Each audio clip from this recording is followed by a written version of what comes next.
I'm joined by hard house royalty, the one and only Andy Farley, Good afternoon. A true veteran of the hard house scene. So, you were originally a big fan of the 80s soul and funk, a bit like Andy Pickles was back in the 80s. How did you make the transformation to where you are today? 'Cause that's a massive leap. Yeah, well, it kind of, I fell into it, I suppose, really. When I started at the Nightingale in 1990, I was there to play High Energy, and the sound within High Energy was starting to become a bit more house influenced, not full on house like there was, but that led me to try to find tracks that weren't necessarily high energy, but that were kind of housey influenced. And then Tony had to go and play at Heaven one night on a Saturday night, and I filled in for him. So I went and bought loads of stuff that I'd heard him play, thinking that was going to play, and ended up not playing it. But then that kind of got me into that sort of area of music. So it was a bit of just like a natural progression. And then I started buying more house and I suppose some early techno stuff. And then I went to Tintin's one night, and that just changed everything forever, really. Just kind of, I was like, oh, okay, I get it now. And yes, that would have been early 94, I suppose, that I just fully moved into like more house, handbag house, that type thing, early garage, stuff like that. It was very hard baggy. That was the term I knew it for. Yeah, to be honest with you. Hard house, it was the tougher side of house, wasn't it? Yeah, a lot of it was still kind of high energy, really. It was Yeah. bouncy, it was fun. So yeah, it wasn't, when you listen to the two together, now I can see like the transition. At the time I thought it was a massive change for me, but really it was kind of things all roll along into different styles, like Euro house, like Edge of Culture Beat and Snap and things like that. Yeah. Was kind of sat in between high energy and full on underground house music. So it was kind of it was like a path that is really one path, but at the time seemed like it was lots of different exits, but in effect it is just like one path into the same music, really. So the Birmingham scene really did play a massive part in your career. Yeah, so in the growth of your career. Yeah, absolutely. I mean, I first went out clubbing in Birmingham in early 1987 to the Nightingale, and that was the first time I'd heard music mixed together. I had been out to clubs before that, different styles of music, but 87 was when I'd first heard it mixed together. And the music played at the time was very much underground. You wouldn't hear it anywhere else apart from gay clubs. Maybe the odd club would pick up on certain tunes which would cross over, but essentially it was a very underground sound. And I've always been very musically minded. I have to, when I was into Northern Soul, I had to have the tunes that I heard when I went out, and so I went on a mission buying all these new tunes I'd never heard before, and that was kind of when it started, really. And then I was like, the next stage was, I need to get some decks, I want to have a go at this, and that was how it started, really. So your Northern Soul collection pretty much is your retirement pension income? If I'd kept it, it'd be worth a fortune. Yeah, it would be worth a fortune. I've peeked now and again at some of the tunes I used to have to see how much they go for now, and wished I hadn't, because there's some tunes I had in there that go for like £400 or £500 now. But if I hadn't have sold my tunes, sold all my 7-inch singles in, I think it was 89 or 19. Yeah, it would have been 1988. I think it was. For £500, I sold the whole lot as a job lot. Wow. Which on reflection, obviously I could have made a lot more. But there's a lot back then, though. It was back then, yeah. And, I probably wouldn't be sat here today having this conversation with you, because I maybe have gone down a different path, or because essentially I bought them to buy my first deck. I sold them to buy my first deck. Sure. So it led me on to doing a brand new path in my life, really. So. Now, you mentioned briefly about the Nightingale and Tony. The story I heard was Tony had started playing the Belgian rave sound, which was pretty prominent at that time. You were then brought in to play high energy, but like you've said, Tony went to play at Heaven that night, and you came in. Is that the correct story then? Kind of, yeah. I mean, it's around sort of 89, early 90s. He was playing the piano Italo. I I'll say it again, Italo Italo House piano love sound, that music, which yeah. was still kind of high energy-ish. It was more sample based, but it still got the vocals in. But then around the early 90s, he discovered like the R&S label and a lot of the Frank DeWolf and CJ Bolan, that kind of sound. Yep.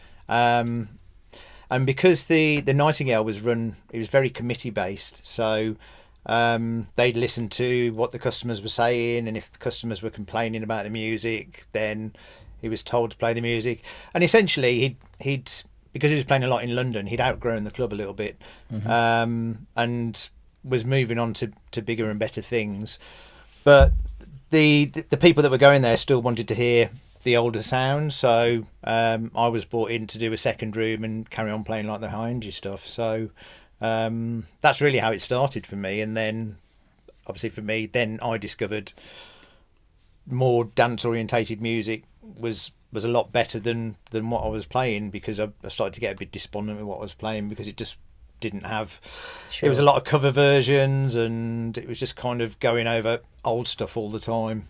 And then I discovered this whole new world of house music, hard bag, and I was like, well, what have I been doing for the last two or 3 years? You know, why have I been wasting time with playing what I'm playing? So it was like from Tony's point of view, it was literally overnight. So it was a massive change really for a lot of people.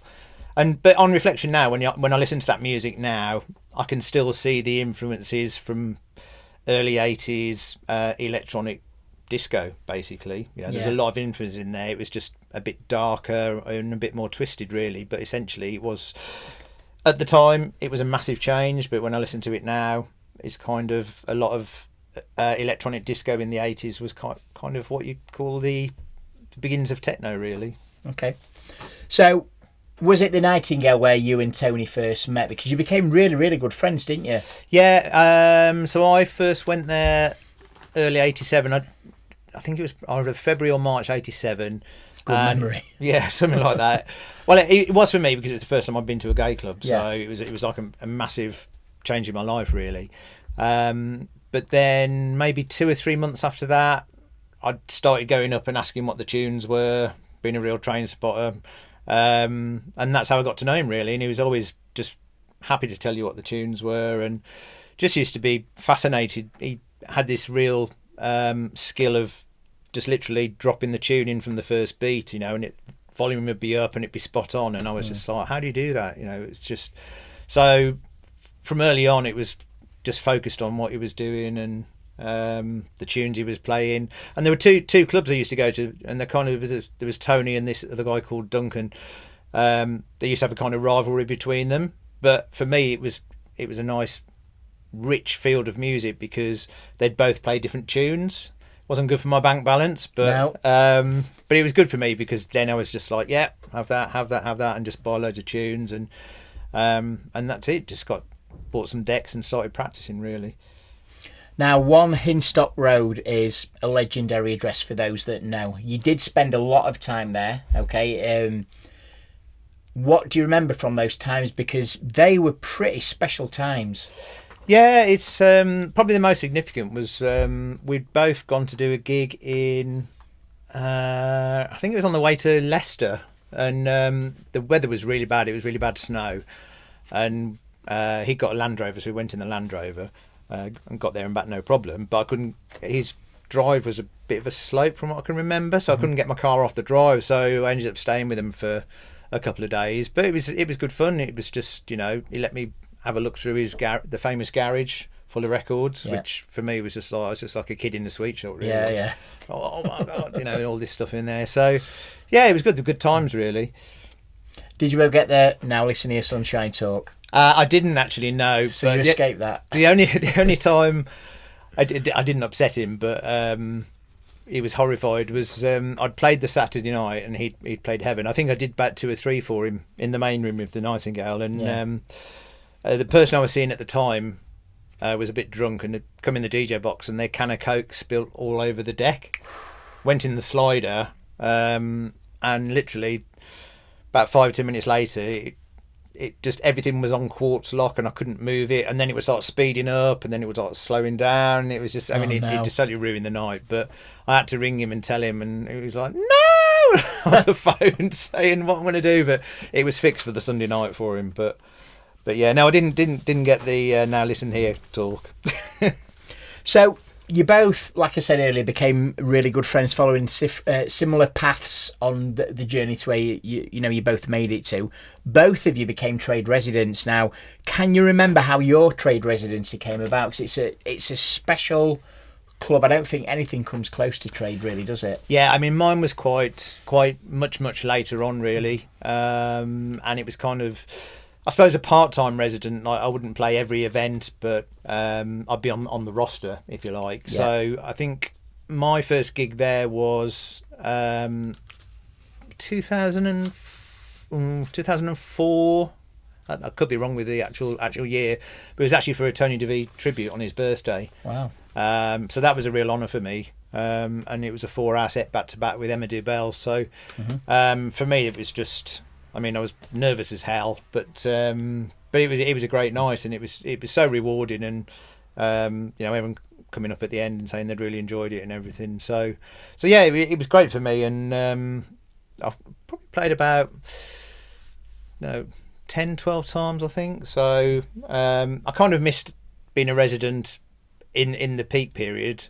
That was always like a goal for me, but they had such strong residents in the beginning anyway. Yeah, it was difficult to infiltrate, wasn't it? The lineups they had from their opening, like there was kind of like two big sections really. There was like the early 90s trade, and then the second trade with the classic lineup of Malcolm Duffy, Alan Thompson, Tony, Steve, Ian, Pete Warburn, Gonzalo. So there were two distinct periods, but they had such a solid bunch of residents that it was really hard to get in. I mean, I sent demos off a few times, but it just wasn't to be at that time. But to get to play there and play there in Turnmills, because I played at other venues for trade, but Turnmills will always be the big home for trade because it was just such a good club, really. It's the only club the Tidy Boys haven't played at Turnmills. Oh, really? Yeah, I played at Turnmills once, but they've never played there. Oh, from a clubber's perspective, it's amazing, but from a DJ perspective as well, the DJ box there was just phenomenal because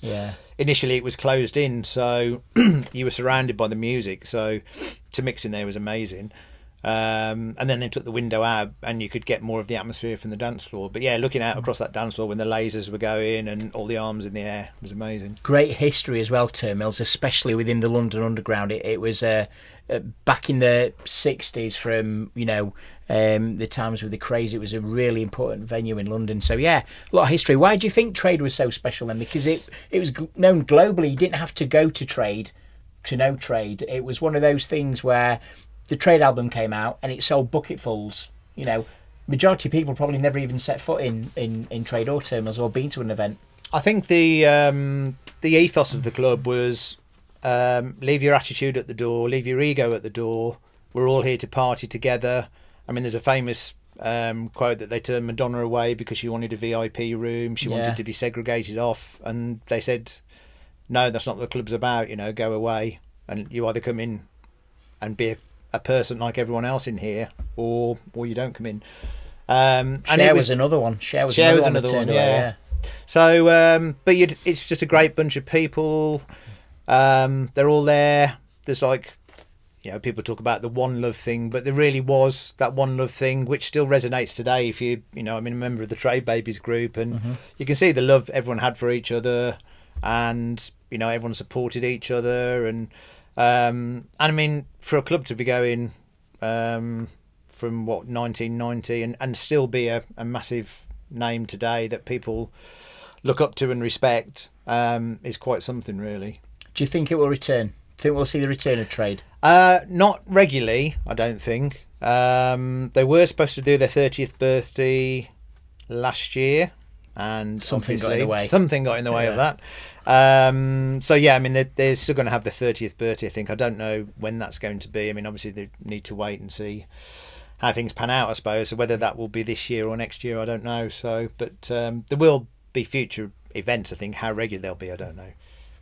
Why do you think Birmingham has been so influential within dance music, especially, you know, the harder side of things, the music that you play. Why do you think that is? I think they just had some great clubs, really. I mean, the mid 90s, the Birmingham clubbing scene was pretty amazing, really. We had I used to play Thursday, Friday, Saturday, Sunday at the Nightingale. I do Tintin's Sunday morning, Subway City Saturday night. But you'd have other clubs going around, and you'd have like Money Pennies, Baker's. They'd have a Wednesday night at Baker's, which is always packed out. Baker's a bar on Broad Street? There was a bar. Studebaker's? Studebaker's, Yeah. and Baker's was upstairs. Yeah. But that would be packed out on a Wednesday. I can remember doing Monday night clubs and how times have changed. Yeah, exactly. But there were so many different clubs, and then we had Tintin's, which is like an after hours club, which it would be open till 2, as kind of a normal club, that playing house and more commercial house. But then at 2 o'clock it would go into Hype on a Saturday night, and that would be totally underground. And you'd have all the people come in from all the other clubs, so it was a real mix of the Birmingham clubbing community, but just all there together, having it basically, and it was just crazy. And then Sunday Central kind of was born out of Tintin's when it came to the end. I mean, they kind of ran side by side for a little bit, but Sunday Central was the ethos of, okay, where do we go after Tintin's, because lots of people still wanted to carry on. So yeah, it was kind of born out of that, really. And that just first week was like in this 2,000 capacity club, everyone was like not quite sure what to do. It's Sunday afternoon, should I be letting myself go? But 2 weeks later it was just off the scale in there, and the bank holidays were just phenomenal. You just walked through the door and you could feel the atmosphere. It was just like hair on your arms would be standing on end, and just the roars from the dance floor. So yeah, I think we were just lucky to have good clubs, good DJs, all across the board in Birmingham, really. There were some phenomenal DJs, some great record labels like Cleveland City Network, proper early house labels, and hard house kind of, it was just, it's like anywhere really. It just morphed out of what people were already playing, really. I mean, if I look back at maybe in my 94, 95 sets, I was playing what essentially is classed as hard house now, but it just wasn't called that then. It was either tough house or there weren't as many labels, really. I mean, I think that's the thing now. You just get lost in the amount of different labels for essentially what is the same thing. Yeah. Just because it's got a slightly different sound in it, it's called something else. But back then, I think because it was pressed on vinyl, that I feel personally the quality of music was much better, because it cost you a lot of money to put a record out. Whereas 100%. I think there's not as much quality control, and I know when going through just listening to buying tunes, you just listen to the levels of the different tunes as you go through, and you're just like, mastering's not so hot on that. So yeah, I think the quality control is definitely missing. Although it does give the flip side of that, it does give people better opportunity to get their tunes out there. Whereas before, trying to get them on a label or something might not be, because sometimes you might get a good tune that is overlooked. And it doesn't get signed to maybe as big a label as it should be signed to, just because that person gets the door shut in their face. So they think, well, I'll put it out myself, but it doesn't get as much exposure as it could do. So yeah, it's kind of like the whole digital thing is a bit of a weird world. It's very weird. I want to talk about you and music production. How did you get into music production? I kind of had a mess around with it probably in the late 98, I think. Me and some friends just got together and with a guy we knew who got a studio and had a go at remixing Die Witness Observing the Earth, but it was pretty terrible, to be honest. And then just in early 99, Ben asked me down to the Nuclear Studios to do a tune, so we did Concentrate, which was 1999, Great which track. is like 22 years ago now. It's quite scary. So yeah, it was just after that. So did quite regular visits to Nuclears. I came up to do the Sunday Central EP in Rotherham at the old Tidy Studios, and just from there really, and kind of got into it. I've never really got into the full engineering myself. It's just I had a studio at home and I was pottering about, but it just, I think it's one of those things you either click with it or you don't. It's very time consuming, isn't it? You've yeah, got to be really. And at the time for me, you know, I was so busy with DJing, it was just like I haven't got the time really to focus on this with other stuff that's going on. So even now is like there's times when I think, oh yeah, I should sit down and teach myself, but I'm like, it's just not for me to. It's just not for me, basically, and it isn't for everybody, you know. And it's I'm happy to say that I'll work with engineers to get my stuff done, because you know I'd rather go in and get to what I want out of the tune quickly than sitting there for days and days and days and trying to get something done and getting frustrated because it's just not clicking with me really. So. Saying that, you've got quite a good discography of tracks you've released on Mohawk, Tidy, of course, Nuclears, Vicious Circle. Do you have one track of your own that you really love playing to this day that is your favourite? It's hard to pinpoint one. I mean, whenever I do my 10-hour vinyl set in London in November, 7th of November this year, hopefully, fingers crossed. Yeah. Plug. No, I always play Concentrate simply because it was the first one. I just love it.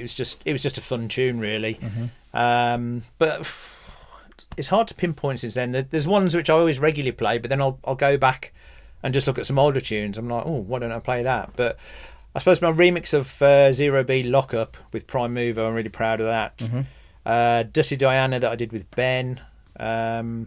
Was just massive a couple of summers ago. Or was it 3 summers ago? Probably is now. So yeah, I go through phases really. I'm the same with like when I get asked what's your all-time top 5 favourite tunes, because it's a nightmare to do that, isn't it? Oh, it's impossible because you know, we're talking about 25 years, no, 30 years of DJing. So there's so many in there. Thousands of records to choose and from. I go through phases that I'll listen to a favourite loads and then I'll get bored of it. Even though it's still a favourite, I've heard it too much, then I'll move on to something else. And so it is quite hard, really. But yeah, probably those are some of the standouts, I think. And I'm sure I've probably missed some that are favourites as well. I've got loads of favourites. I do play my own tunes, so I'm happy with them. But. Yeah. Do you think we'll see your Cube label released digitally? Because there were some good releases on Cube. There were. I'm sure some of them are out there still. There are a few, but the earlier stuff I don't think is released digitally. Yes, there will be at some point. Yeah. I'm looking at doing a USB at the moment, so that's hopefully going to be out towards the end of the year. Fantastic. So probably after that, then I'll be making stuff available digitally. I mean, I need to go through my back catalogue and see what's come back to me and what hasn't, because some of the contracts are finished and things like that. So there's probably a lot of stuff knocking around which that you probably own that you didn't know you owned. Yeah, exactly. Right? Yeah. Exactly. So do you think you'll be releasing more new music, or do you think? Yeah, I mean, I've got sort of things in the pipeline. I did start work on a new track with my other half, Craig, for Wheel of Hard House. Mm-hmm. But what we wanted to get to wasn't working, so we shelved it, and then we're going to come back to it. So yeah, there will be stuff down the line. I mean, to be honest with you, the whole lockdown, I've probably been a bit lazy, to be honest with you, because it's I wasn't a huge fan of doing tunes over online. Yeah, I'd rather be there. Be set with somebody else. Yeah, so I didn't really do much last year. I did a remix for Toolbox of Discuss Save the Day. Yeah, and classic track. Yeah, one of my all-time favourites. And a new track for the Vicious Circle 20 project called Origin. So those were 2 last year. I can't remember if we might have done another one during lockdown. It might have been before lockdown. But I am working on a track with Ali Wilson and Matt Smallwood for Untitled at the moment as well. And then the plans in the future to come up and do something here as well. So yeah, lots of things in the pipeline. I think I've kind of just need to keep myself up the arse and get back into that mode again, because it's been such a lazy it's been a strange period, really, hasn't it? It has. It's been quite hard to get motivated to do stuff, really. You know, we took us a while to get into doing some live streams, but that was just wanting to give something back, really, because people were so desperate to have something that they could you know, get to a Friday or Saturday night and have something to look forward to. So, and we really enjoyed them, really. We had some good fun. and one of the things I loved about the live streams, it gave me a bit more freedom to experiment musically, because I've been getting into a lot of different styles of music. Just fell into it really because doing these live streams was like, oh, okay, well, why don't I have a look around and see what other music's out there, and going online and buying tunes, which has been great because it's like going back to the 90s where you'd actually go out and buy tunes. So easy to fall into the trap, isn't it, of just playing the promos you get sent and missing out on Absolutely, so much good music that's actually out there that you don't receive. And there's so much music which you can fit into a hard house set which isn't classed as hard house. It might be slower, but just use the pitch control. That's what it's there for. Or if you can speed it up beforehand, in like some I do it in Twisted Wave or Soundforge, whatever. Yeah. Speed it up by 10 BPM, as long as it doesn't sound ridiculous. Then that gives you the scope to pitch it up again. So I've played like 126, 125 tech house tunes in my hard house sets at 144 or something, and they sound fine. So it gave me a good chance to be adventurous, really, and I've discovered a lot of great music, which I'm going to transfer into my sets when I play out again. So playing lots of different dimensions, really, which I think is important. It's strange you say that because I've just done the review today for BK's Reach, and for me, that's... Have you heard the track yet? I haven't yet, no. Okay, that's a similar kind of track. It's released on Tidy, but you can play it in any kind of set, whether it's a tough house set or... So it falls into that. You really do need to grab a copy of Lee and Sam. I'll collar him on the way out. On the way out, yeah. It is one of those tracks. For me, and I'm going to probably ruffle some feathers saying this, to a certain element, for me, it's a little bit sharp as well. Yeah, no, I think the re-release of all the Sharp Boys stuff, I think is great, really, because to me that is hard house, and that's... I always used to start my sets with 2 or 3 Sharp Boys tunes. I'd play them on +8 because they're only 130. Yeah. Great percussion, great drum programming, amazing, great bass lines, and they were the... You could even play them well into your hard house sets, back in the 90s, because the other stuff that would go with it was slower. Yeah. The unfortunate thing where hard house has kind of tripped itself up a little bit is that you've got tunes maybe 142, maybe 144, and then the next lot is 150 upwards. There's very few. There's nothing in the middle. No. And there's a time and a place for 150, 155, or whatever. But you've got to have a range, and you've got to. If you're just playing on one level all night, it gets very boring. Yeah, it does. And when you think back to this was the whole essence of trade, was that it was essentially hard house all night. It would start off with kind of disco house, but it wasn't cheesy, it was tough. Then you go into tribal, then you go into Steve Thomas would start with house and techno, hard house, and it would just climb. A journey, and you're not listening to the same thing all night. And unfortunately, I think that's where things went a little bit pear-shaped, because there isn't that variety, and it's not for everyone's cup of tea. No. And I understand that not everybody wants to listen to hard house groove, and that's fair enough, but you've got to have a bit of a scope. If a club night is just one thing all night, by the time you get to 2:00, everyone's kind of there, but they're not really reacting to anything anymore. And I've seen it happen in clubs where the music was really uplifting, and then the next set came on and it just went into dark, full on wah wah wah. Yeah. And people were just there, but all the noise from the dance floor stopped. Yeah. And it kind of, you've got to have a balance between the two. Essentially you should have a dance floor whooping all night, and if you've not got that, then something's not quite right, really. Now, we've been pretty lucky because we come from that generation where you could make it as a DJ purely just by mixing records. Nowadays, it seems that you have to make music first before you get recognised as a DJ. What do you think about that? I think it's quite sad, to be honest with you, that you could have a person who's very talented as a DJ that doesn't necessarily want to do production, and the emphasis is maybe too much on the production, There are a few that have not so much known for their production but are good as DJs. If you think of like Nina Kravitz, she's done really well. Yeah.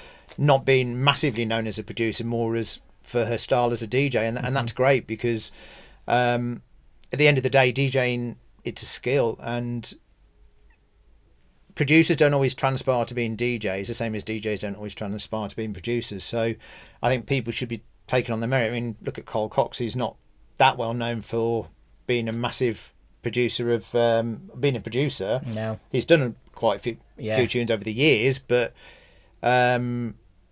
he's known for being a DJ. And you know, I think essentially you've got to make your stamp as a DJ by being individual. If you're trying to emulate someone else or copy someone else or just fit the mold, then you may get left behind, which is a shame. I think you've got to make your stamp being individual, take some risks, and break the mold. Make you know, you can break through as just a DJ, but you've got to do something different, I think, just to make your mark, really. What advice would you give somebody wanting to follow in your footsteps? Well, essentially that. I mean, don't get yourself hung up on things like playing at a certain BPM or playing just one style of music. Look around what's out there. There's so much good music out there which doesn't just fall under the hard house umbrella. Which fits perfectly in your sets. Program your sets. Proper old school, that, isn't it? Program your sets. Don't rely. The technology that's out there is great, you know what I mean, but don't rely on having to mix in a certain place, or don't become a robot. Feel the music from here, and that's it's you'll get more amazing sets and more rewarding sets by feeling the music rather than just relying on the technology, and being really clinical about it. You know, I mean, I do see people get hung up on, I only play this BPM and above, and you know, that's fine if that's what you want to do, but you're kind of just restricting yourself to a tiny little bit of music.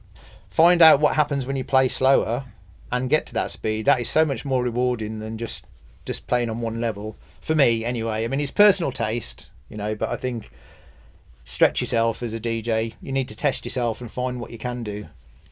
Have a go at mixing disco, and then there's nothing wrong with a bit of disco, soul and funk. You know, if you can mix that, you can pretty much mix anything. Well, I had to do a mix for the Tony De Vit radio show that was a few weeks ago, and I did a 2-hour mix of basically through the years of what he played at the Nightingale. So starting with the 80s stuff, and then into like the early acid house and Italo house. So I would love to hear that. Well, it's online. It was a real headache to start with, because I had to take my head off and put it 30 years ago, and think about how you mix them, because it's a totally different ball game. But no, but to go back to the point, it's like just test yourself, you know what I mean? It's like, you can beat match, but then find out what you can do. And if you find a tune that you like, you think, oh, I love that, but it's not hard house. If you think it's hard enough, because there's still tunes that are banging but not hard house, so just try mixing it in. Even if you program it well, no one will notice. Well, that leads me on to the newer, fresher, rejuvenated, Untidy sound. Now, you've just done a mix for the Untidy radio show, which I'm dying to listen to. I can't hear it yet. I can hear it because actually it's already gone out. Oh, is it? Yeah, it's already gone out. Yeah, I can hear it. It's already gone out. Is this where you're going to be heading musically, or is it like you say you are just going to play hard music, hard house music, regardless of the speed? Yeah, you know? I mean, it's essentially, obviously, it's if I'm on at 4 or 5 o'clock in the morning, I'm not going to play that stuff, but it depends on the environment, what club I'm in, on the audience. I think for me, I'm not doing anything different than I've done for the last 25 years, really. It's still hard music. It's similar to the Sharp Boy stuff I used to play. So if the time's right, or if the tune sounds right, at that time of night, then I'll play it. You know, Yeah. I mean, it's, as I say, it's not going to fit every time, but I think it's, having investigated a lot of like the tech house and house sound over the summer, I found so many tunes where I was just like, well, okay, it's only 125 beats a minute, but it's a hard Sounds house. great. It's a hard house tune. Yeah. It's got a hard house type bass line, and if it sounds okay pitched up, then I'm just going to play it. You know, whether the person who made it originally would be like throwing their arms in the air saying you can't do that. It's like,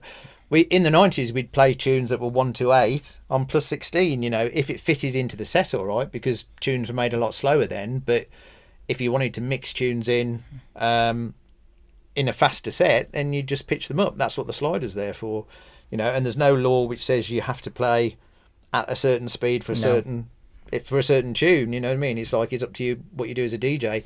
I know at Trade there were a few times, I think Tony had got, I think it was it might have been a garage album that he used to play. It was pressed on 33, but he'd play it on 45, and that used to happen in the hardcore scene a lot. Yeah, it did. You know, if you felt a tune would fit into that set, but it was the wrong speed, just play it on different speed. And you've got the facility to do that now, and you can pitch tunes up in a music software program. So be adventurous.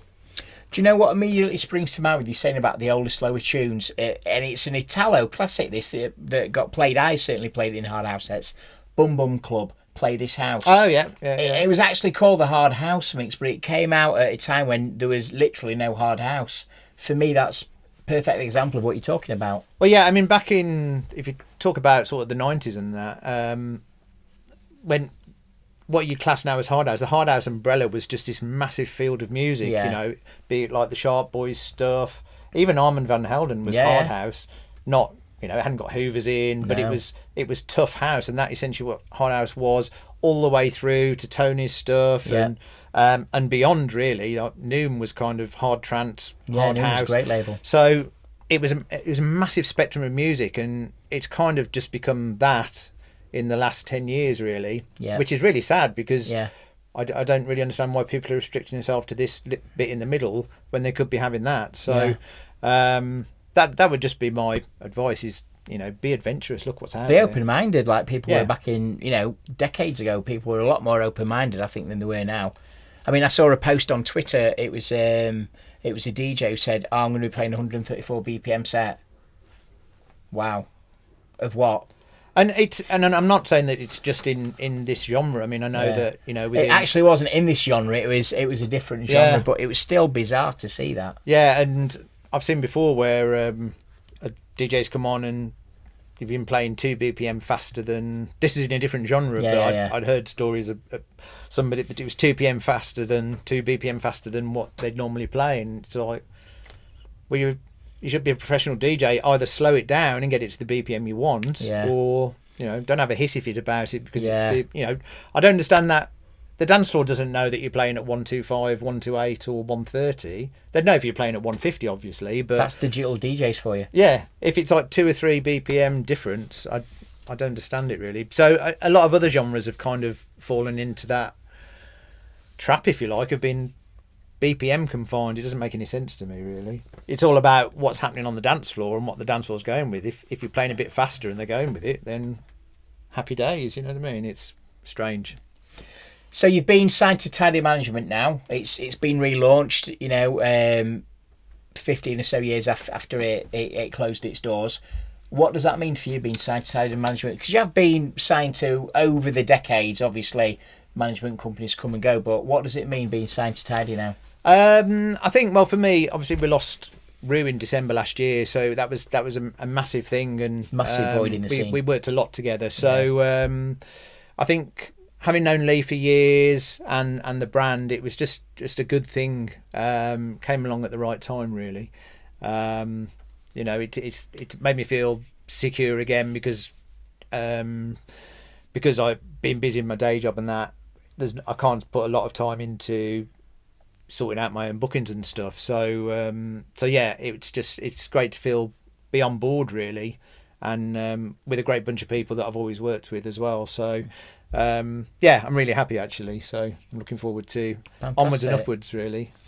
Now, Tidy do have a lot of events planned for the next 12 months at least and beyond. Are we going to see the return of Farley time with special guests selected by I'll Farley happily do that. Yeah, happily do that. I'm always up for anything, really. You know what I mean? It's like, the nice thing is for me, I had a 10-year period where it was just my full-time job, which was great. I mean, it was busy, and I was just working flat out all weekend. And then we had obviously the mid 2000s when Hard House had kind of hit a bit of a nosedive. Yeah. So for me, it was going back to having a bit of security. So I went back into full-time employment. So for me now, it went from being my job. Yeah, full-time. Yeah. Yeah, and I always felt that if it became a job, that I wouldn't. It was time to give it up because it took all the fun out of it, and it did take the fun out of it because, there were times when I'd have a diary full for a month of gigs, and then 3 would drop out because they were all cancelled. And then you're like, my mortgage and all this kind of stuff. So it took me back to it being a hobby again. So I'm just really enjoying it as a hobby again, which is what it was always about for me, really. I mean, I've always loved playing music, and that's what's in my heart, really, just playing music and seeing people smile and loving what you're doing. So it's gone full circle, really, and it's kind of back to that, really. And that's what it should be, and that's what I'd say to anybody is, do it for the enjoyment. If you're doing it just as a job to make money, you won't get as much out of it. You'll get the financial benefits, but it needs to be something that your heart and soul's in, I think, to get the best benefit out of it. Now, you touched briefly on the Hard House dip in the 2000s. Why do you think Tidy survived what I call the Hard House slaughter and so many other brands just died and went? I think at the time you diversified the music, really. You realised that what was happening needed to change slightly. I mean, the bounce sound kind of came and went, but then you were already there with Tidy too. So there was already tunes there, and they were accessible tunes. I think the scene started to go underground, which was fine, but then when you go too underground, you do lose the people at the top level that like maybe the more commercial sound, and you have to have a balance between the two for a scene to be big. The people who are into the more commercial sound probably won't like the underground stuff at all, but by the same token, the underground fans won't like the more commercial stuff. But if you have a balance between the two, you have busier clubs, and that's what it's all about, really. And I think that's kind of what happened. It segregated a little bit, and obviously the bigger Tidy events were bigger, but the smaller events did suffer a little bit with lower numbers. But I think hopefully everyone's refreshed after having a bit of a rest, and now we're being set free again, then onwards and upwards, hopefully. And it'd be nice to see it. Whether we'll get back to 2000 levels is the question we've always been asking for about the last 15 years. But I do think by widening the scope of the music, it gets more people on board, and you can already see that some of the Untidy tracks have been played on Radio 1, and you've got people like Patrick Toppin doing tracks which are essentially Hard House. I mean, his remix of The Streets, I don't know if you've heard that, but that's just phenomenal. It's one of the best Hard House tunes, I think. It's only 135, but it's just a Hard House tune. It works. Yeah, exactly. I mean, it's under the Tech House banner, but to me, if it had come out 20 years ago, I'd have played it in my Hard House sets then, because that's essentially what it is. It's Hard House. So, it's just exploring those different avenues and finding those different things. I'm hoping will make, for me anyway, it's made my sets a lot more exciting. I'm a lot more excited about going out to play again because I've got a variety in there. Do you think, I mean, the shackles are being released from us finally. Do you think clubbing will return to what it was before post-lockdown? I do. I think it'll be a shock to a lot of people's systems because there's a lot to think about, really. Maybe too much to think about, I don't know. But, are people going to be comfortable hugging their friends or hugging people they haven't seen for years? Yeah.